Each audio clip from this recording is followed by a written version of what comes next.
Veterinarians of Reddit, what is something most pet owners can do to make their pets' lives better? Distempered Ants said removing a mass when it's small is faster, less anesthetic risk, less invasive, less painful, less expensive and has a better chance of curing cancer should the mass turn out to be cancerous. This is even more pressing on delicate areas like eyelids and feet where there may not be a lot of extra tissue to work with should a large lump need to be removed. Cartrophin pentasanzidax injections are relatively cheap and can keep your pet comfortable by not only helping to prevent future arthritis but by helping to ease any that is already present. Dental disease is serious. Pets will continue to eat even with their teeth forming abscesses. The infection can spread through their body, including to their heart. Removing rotten teeth is the kindest thing you can do for your pets as they age, especially if you haven't been proactive in preventing periodontal disease.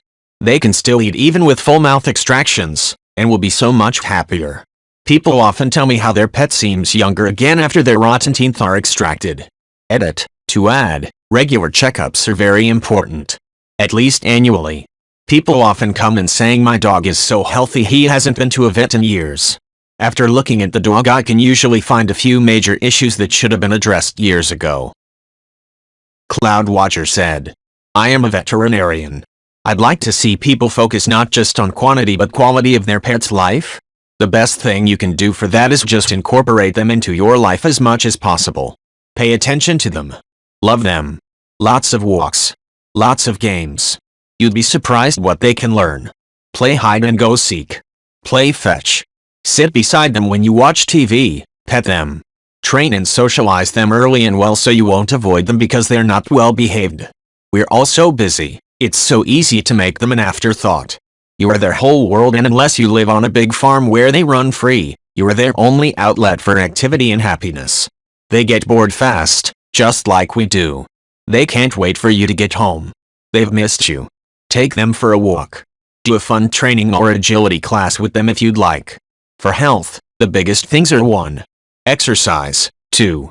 Pay attention to what can be dangerous toxic for them and avoid it. Head stuck in potato chip bags is one people miss lately, and keep your drugs out of their reach.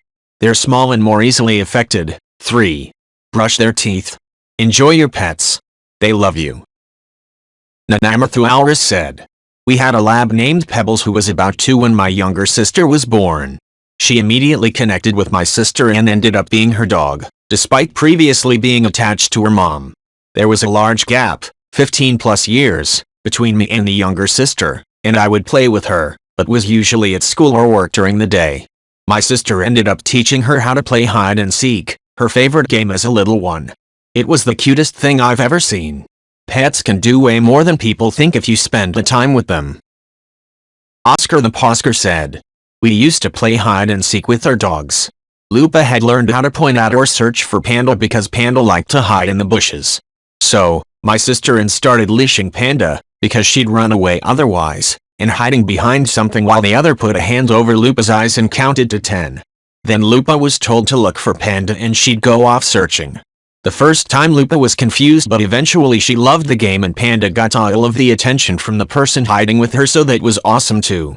Lupa wasn't very good at sniffing Panda out, so it usually took a while because she'd check the previous hiding spot first. Psycat Chips said, one person holds the dog and then people hide and then you tell the dog, go find October kind. Labs are good at it. One thing that is a mystery still to this day is my childhood home had a big wood fenced-in backyard. Our lab would get so bored he would take himself on walks. We would go look at the doors on the fence and they would be locked. No place to climb under, and it's 6 feet tall, too high to jump out. We tried on many occasions to wait outside to catch him in the act to see how he did it, but he seemed to know when we were watching and never did it while we were watching. The police all knew him, and since he loved car rides, the police would just open their car door and he would hop inside. However, we would get a big fine each time for having an unleashed dog. We never figured out how he did it, still to this day. Beef and Black Bean Sauce said, haha, that's well cute. I used to have a cat who loved playing fetch. He was a strange cat. He was tiny when fully grown. If you walks across the kitchen floor without shoes on, he'd grab hold of your ankles so you could drag him across the floor. He had a tiny teddy bear that he'd carry around with him and would sleep cuddled up to it. Looking back, he'd just have been separated from his mum too early. He'd suckle at clothing like he'd do to his mum. He was adorable and had such a funny personality. 1000 said. The line I read once about this that really stuck with me was, you might have a lot of friends, but your pet only is you. I think of that every time my asshole cat pisses me off, or is howling, or has torn something up or eaten something he shouldn't have. If you can't trust it, I'll still be his bud. He's lost everything. And what kind of life is that? Edimlk said. My dog is at the end stage of her life, and we are at the point where we now just need to make the decision on when we go through with putting her down. This hits home so damn much right now. I broke down in the middle of typing this, and is why I am trying to spend as much time as possible with her while I still can. Not just for my benefit, but for her as well. I want to give her the best possible last few days, weeks as I can.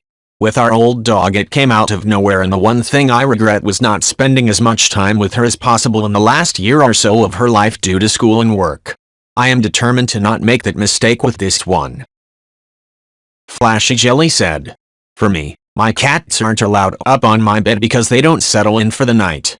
They need forever and move anytime you move just a bit and repeat the kneading. They'll wake me up by tearing my room up. I have really bad insomnia, and have started developing shift work disorder, so the last thing I need is to be woken up from the little sleep I get. They can get onto my bed during the day, and any other furniture. But nighttime they're locked out of my room altogether. I love them and wish they would chill. But sometimes people don't let pets up because they can't sleep. Sad Coffee said. I have never understood people who don't allow their pets on furniture, and I feel so sad for their pets. I get if they aren't allowed in a bed. Beds can be really expensive, people can have allergies and whatnot, but the rest of the furniture, too? Why even have a pet at that point? Meanwhile, my cats insist on sleeping on hard floors. Like, bro. You have a couch, 3 comfy chairs, 2 fluffy ottomans, and 2 human beds you could sleep on in addition to the 5 cat trees and 5 cat beds, and you pick the cold hard floor? They get gently scolded and move to a softer sleeping area when they do this. This is not where the kitty sleeps. Kitty sleeps on soft surfaces. 9 Bikes said. Just incorporate them into your life as much as possible. You'd be surprised what they can learn. I've had people tell me you have the smartest cats I've ever seen. And all I've done is office from home and not ignore them. People have told me cats can't learn their names. Cats don't understand the work. No. If they respond, it is only due to your tone of voice. Cats won't come when you call them. I have 2 cats now that prove each of those statements false. I've put 0 effort into training them. Nonstop Knits said. It's true. We adopted our cat when he was about 4 months old. It took a month for him to relax, but when he did, he really warmed up to us. He fetches and does other commands. Sit, lie down, get down, come. He knows his name and he always asks for hugs when I get home from work. He stands next to me on the couch and leans against me with his shoulder, so I hug him and he purrs like a monster. He's really smart and gregarious, not like most cats I've known. Naturimage said. These websites do a good job of aggregating nutritional information from animal food distributors, but past that you should probably ignore any of the ratings or advice. The persons running the site freely admits to not being a veterinary professional or having any formal training. I'll be totally honest, I make no claims to be an expert in cat food nutrition. I am merely a cat owner and lover who has spent more time than necessary reading cat food labels, from the frequently asked questions on catfooddb.com. These websites look great, but they're just guesswork and opinions based on half-understood science that may be out of date or not even applicable to the animal in question. Less than 0 said. My cat used to freak out every time I tried to do anything with his nails, but I've trained him to be totally chill about it now. I stopped trying to cut his nails for a while and just focused on getting him used to me touching his feet. So anytime we'd be hanging out, and he'd be purring, soaking up scritches, I'd touch his paws. At first, he would react by pulling his paws away from me, but he got used to it with time, repeated exposure. When it got to the point where he'd let me grab a paw and hold on to it and still be purring, that's when I went back in with the nail clippers. I don't even need to hold his body anymore, just grab a foot and go, he doesn't mind at all. Restraint said. Genuine question, how do I trim my dog's nails? The only time I tried, I cut too deep and it became sort of infected. I don't live in an area where I can regularly take them to the vet, so what can I do in that case? Edit. Massive thanks to all the people, ever so helpful, for guiding me through this. I will definitely try all the options and see what works best for my doggy. He's a full-sized Dalmatian, so around the length and height of a Labrador or Doberman, and he's not obese at all. I do regularly take him on walks, twice in a day for 30-40 minutes each, where they walk on roads, footpath, and grass as well. I think that should help, plus I will teach myself how to trim and teach him to not fear the clipper. Again, massive love and thanks, beautiful people. Jerks 1987 said, "Take little bits at a time and do it often, then you don't have to worry about going too far. It'd be great if you could take them somewhere, have them trim the nails as short as possible, without hitting the blood vessel, and then maintain every 2 weeks by taking just a little. If you see a dot in the middle of the nail, that means you're close to blood vessel. You should be able to find a picture online. The blood vessel is called the quick. If they tend to grow like hooks, just take the hook part off. Having them get too long can change the whole physiology of their foot and legs, which can cause pain. You can also see if there is a groomer in the area. They trim nails too, just another option besides the vet." Satire Starlet said, "My dog hates clippers but doesn't mind me filing them. Like, he would cry bloody murder. Recently he actually let me cut them, so I would say be patient and keep trying. Once clipped you can also just file them off, and if they prefer that then you can remember. Some dogs probably don't like that either. My bigger dog probably wouldn't let me do that. Fortunately she seems to file them down enough from walking on the pavement." Navi 1101 said, "Seconding to ask your vet before taking advice from an internet rando. But, as an internet rando who has lived with a polydactyl cat for 13 years, if your cat too has polydactyly, check that their claws on their extra toes don't start growing funny, especially if the toes are underdeveloped or pointing in funny directions. For example, Tofu here has 2 thumb claws that grow toward each other in a pincer shape, and they are developmentally more like a dog's claws than a cat's for some reason, with the thick keratinous material invisible quick, and they don't shed in layers like the pointy claws on his normal toes. If I don't trim them regularly, they start to grow into each other, which I imagine would be at least annoying for him, if not painful." Sami said, "Something I learned about cats when asking about feeding, told to me by someone who has fostered hundreds of cats. Cats are not naturally grazers. They need to be fed at set mealtimes a measured amount. If you can feed them separately so the fat one doesn't steal her sister's food, that'll work well. Twice a day is good. Give the fat one less and follow the feeding amounts as instructed by your cat food. Hope this helps at least a little. Sorry it's not more helpful, and good luck." At 27U4Y4QSC08ICFZG8 said, "Follow the feeding amounts as instructed by your cat food. One addendum here, the bag directions are basically the equivalent of the 2,000 calorie diet. It's a frame of reference and a rough average. My cat has a way lower metabolism and we had to go much lower than the bag suggestion to get him to lose weight. Just like any human diet, do weight check-ins, about once a fortnight, and adjust accordingly. If he's losing too fast, give him a little more. Too slowly, restrict it more." Tralalasplat said, "Vet here. Here's my best advice, condensed. Thin pets live longer than fat pets. Google a BCS chart and make sure your pet has a visible waist and palpable ribs. No crash diets. Dental disease is way more serious than you think. Get the scale and polish. If we have to extract teeth, and believe me, we would prefer not to, they will still be able to eat. Get your pet a series of Cartrophin, or Zydax, or Pentas and polysulfate injections when they turn 8. They help slow down the progression of arthritis and are safe and cost-effective. If your cat is stressed at the vet, take home some gabapentin to put on her food before her next visit. She will be safe, happy, and calm, and the vet will be able to examine her more thoroughly. Know what's toxic for your pet. Definitely don't have lilies in the house if you have a cat. Discuss finances. Your vet wants what's best for your pet, and is obligated to recommend all your best options, but if you tell us what you can afford we can usually come up with a reasonable plan. You deserve a vet you trust. If you don't trust yours, find one that you do. 8. Put your 24-hour ER vet's address into your Google Maps GPS favorites so you don't have to find it in an emergency. 9. High-quality kibble is fine unless your vet tells you otherwise. Don't feed a dog a grain-free diet unless your vet tells you to, like for an allergy. 10. You can almost definitely give your cat a pill. Ask us for tricks. 11. Be nice. We are human and we all care intensely. Even if we hate you, we probably love your pet. Fluffin' Turbot said, I hate having to explain to everyone who's not my vet, including the pet food store staff, that I buy the hella expensive bougie grain-free food because my fat cat has a gluten allergy. He's finally close to a healthy weight, but he's also trained the other 2 furry jerks he lives with to share their food with him so they have to eat the same or he gets very sick. They literally swat food off the sideboard where they're fed so he can eat more. It's a struggle to save him from himself. Vladimirin said, I have multiple cats on different diets due to allergies, kidney disease, etc.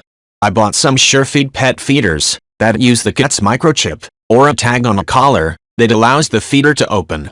It won't open if the cat isn't allowed. In fact, you can set the intruder settings, and it will close if an unauthorized cat tries to eat while the authorized cat is. They're expensive, not gonna lie, and not an option for everyone. However, for our family, this is something I now cannot believe we lived without. Cheesecake 413 said, one of our cats loves ham. Like she loves ham. If we were using ham, we'll usually tear a bit off and throw it to her as a treat and she goes absolutely nuts. We had the genius idea of putting her pill in a slice of ham. She'd never had a whole slice of ham to herself before. It was the best thing in the world. She grabbed the ham and ran off before we could change our minds. Dropped it in the living room so she could tear bits off the ham in peace, but the pill fell out. My partner grabbed the ham and put the pill back in. Our poor cat, so worried she would lose this whole slice of ham, inhaled it pill and all. Literally just breathed in and no more ham. We stayed with her to make sure she didn't start choking, but she was fine. If she ever gets pills again, she's getting the ham treatment. Maybe not a whole slice next time though. Edit, thanks for the awards. Wasn't expecting that on a comment about ham. Also cat tax, concrete, on the left, is my ham-loving baby. Sugar Cookie 821 said, thank you for being kind about finances. So many people are so nasty about it and say don't get the dog if you can't handle a $1,000 emergency out of the blue and completely gloss over the fact that sometimes your finances can change over the course of a pet's 15+ year lifespan. I've only ever been able to afford emergencies out of sheer luck and timing. We really need to figure out how to make vet care affordable, especially for senior dogs who need medication to be healthy and happy. Memilder83 said, there are mats that you can hide food in. It's like a blanket with a bunch of flaps that you can toss the dog food on and ruffle the flaps back in place. It gives dogs a chance to scavenge, keeps them from getting bored, and also helps to slow them down when eating. It worked great for a friend of mine whose rescue was so used to being hungry on the street that it would gulp its food down so quickly it would just throw it back up. Solved the pup's tummy issues and it lost weight as a byproduct of not wolfing down every morsel of food instantly. They have the mats on Amazon, but I'm drawing a blank on what they are called. I think if you put in feeding mat in the dog pet section you should be able to find them. I stumbled across the one I bought for her by accident when I was looking at dog toys for my own pupperoni. Super Love One said, I think the best thing you can do for your new pet, especially a puppy or kitten, is handle it a lot when they're young. Getting them used to having their feet handled, nails trimmed, mouth opened, even extra benefits if you get them used to teeth brushing daily, gold standard for at-home dental care, ears touched, particularly breeds prone to ear infections, huge benefit in the future if you have to administer topical ear medication.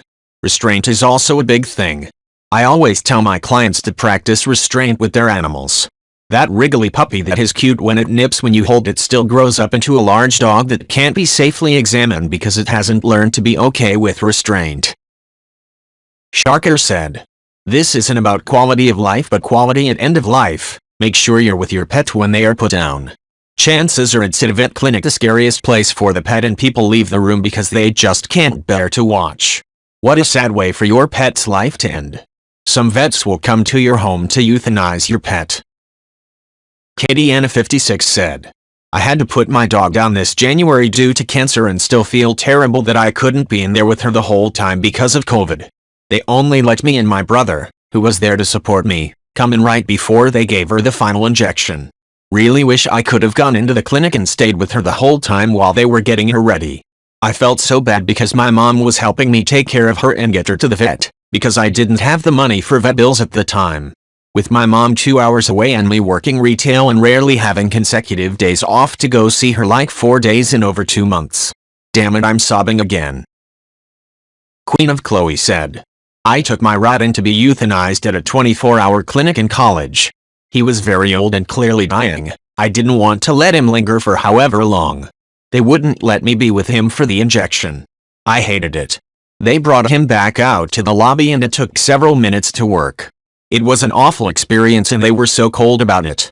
I did have the opposite experience, too. A wonderful vet came to our house to put our dog down.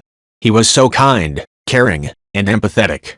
It was the worst day of our lives and he made it suck a little less. Highly recommend for anyone who can afford it.